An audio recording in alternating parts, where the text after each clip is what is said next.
एक घने जंगल में बंदर और बकरी एक दूसरे के अच्छे दोस्त थे। बंदर चालाक और शरारती था, जबकि बकरी मेहनती और सीधी सादी। वो दोनों रोजाना जंगल में घूमते फिरते, दरख्तों से फल तोड़ते और नदी के पास बैठकर आराम करते। एक दिन बंदर को एक शरारत सूझी। उसने बकरी से कहा, क्या तुम्हें मालूम है कि इस जंगल के दरमियान में एक दरख्त है जिस पर बहुत मीठे फल लगते हैं, लेकिन वहां तक पहुंचना बहुत मुश्किल है। बकरी ने हैरानी से पूछा, क्या वाकई? तो फिर हम वहां चलें?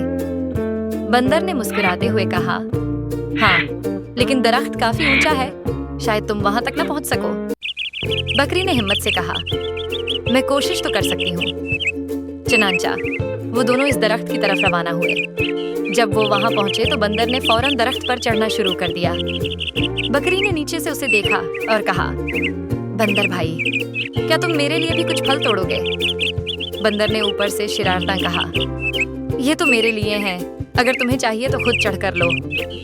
ये सुनकर बकरी को थोड़ा दुख हुआ, मगर उसने हिम्मत ना हारी और दरख्त के नीचे इंतजार करती रही।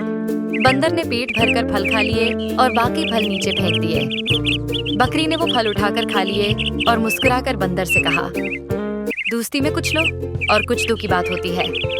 आज तुमने अपने लिए सब कुछ लिया, मगर याद रखो, अगली बार अगर तुम्हें मदद चाहिए होगी तो मैं तुम्हारी मदद कर दूंगी।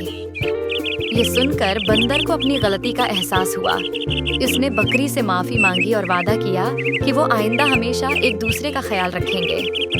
इसके बाद दोनों ने जंगल में मिलजुल कर जिंदगी गुजारना शुरू कर दी और कभी भी अपनी दोस्ती को खतरे में नहीं डाला।